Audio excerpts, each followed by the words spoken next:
ចាជម្រាបសួរនាងខ្ញុំឈ្មោះឈឺវណ្ណាជាទីប្រឹក្សារបស់សាកលវិទ្យាល័យហុងស៊ុយថ្ងៃនេះខ្ញុំសូមចែករំលែកទៅដល់បងប្អូនទាំងអស់គ្នាអំពីការជ្រើសរើសជីវិតគូពីព្រោះថាមនុស្សគ្រប់រូបកើតមកតែងតែមានគូហើយនៅពេលដែលគេមកសួរដណ្ដឹងកូនពេលហ្នឹងគឺច្បាស់ជាគិតថាអើយឲ្យឬមិនឲ្យឬមិនឲ្យអញ្ចឹងខ្ញុំអាចណែនាំកលឹះខ្លះដើម្បីជាការពិចារណាដល់បងប្អូនអញ្ចឹងចំណុចទី1នៅក្នុងការជ្រើសរើសជីវិតគូគឺយើងទៅមើលទៅលើរូបសម្បត្តិថាតើមនុស្សម្នាក់ហ្នឹងមានរូបកាយសម្បទាមុខមាត់សមរម្យកម្ពស់កម្ពស់ដែលយើងទទួលយកបានអត់នឹងចំណុចទី1ចំណុចទី2យើងមើលទៅលើចរិយាសម្បត្តិតើមនុស្សម្នាក់ហ្នឹងគាត់មានចិត្តល្អទេគាត់ស្មោះត្រង់ទេហើយគាត់ឧស្សាហ៍ព្យាយាមដែរទេហើយតើគាត់ជាមនុស្សកតញ្ញូឬអកតញ្ញូអាហ្នឹងសំខាន់ណាស់ណាចាហើយចំណុចទី3នោះគឺយើងមើលទៅលើកម្រិតវប្បធម៌តើកម្រិតវប្បធម៌របស់គាត់នោះគាត់រៀនបានត្រឹមណាតើអ្វីដែលគាត់រៀនបានហ្នឹងវាស័ក្តិសមនឹងអ្វីដែលយើងមានដែរទេតើជំនាញដែលគាត់មានហ្នឹងវាពាក់ព័ន្ធនឹងជំនាញដែលយើងមានដែរទេពីព្រោះថាបើប្តីនិងប្រពន្ធដែលមានជំនាញប្រហាក់ប្រហែលគ្នាឬក៏តាក់ទងគ្នានឹងជាការល្អ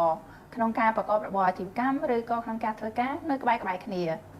ហើយចំណុចទី4នោះគឺយើងមើលទៅលើពូជពង្សវងតកូលនៅពេលយើងដឹងថានៅនឹងល្អហើយអីហើយសំរុំហើយកម្រិតវប្បធម៌អាចចិញ្ចឹមកូនយើងបានឬក៏អាចធ្វើការរកស៊ីទៅមានបានហើយយើងមើលទៅលើពូជពង្សហ្នឹងក៏សំខាន់ដែរព្រោះពូជពង្សខ្មែរយើងតែងតែនិយាយថាពូជពង្សផៅសន្តានហ្នឹងបញ្ជាក់អំពីអត្តចរិតរបស់កូនហ្នឹងដែរអញ្ចឹងយើងមើលថាតើពូជពង្សរបស់គាត់ហ្នឹងជាតកូលមន្ត្រីរាជការឬក៏គាត់កើតនៅក្នុងត្រកូលអ្នកជំនួញឬក៏គាត់កើតនៅក្នុងត្រកូលអ្នកធ្វើកសិកម្មហើយយើងសន្និដ្ឋានទៅថាតើតកូលនឹងស័ក្តិសមនឹងយើងដែរអត់អញ្ចឹងយើងឃើញថាការជ្រើសរើសរបស់យើងនឹងមាន4ចំណុចហើយនៅក្នុងការពិចារណាដើម្បីសម្រេចថាយើងយកម្នាក់នឹងមកធ្វើជាកូនប្រសារឬក៏យកម្នាក់នឹងមកធ្វើជាគូរបស់យើងដែរអត់ចំណុចនេះសម្រាប់ខ្ញុំគឺមិនទាន់គ្រប់គ្រាន់ទេគឺនៅមានចំណុចមួយទៀតដែលយើងមើលអត់ដឹងហើយចំណុចទាំងអស់នោះគឺមាននៅក្នុងសម្ពង់ជីវិតគូ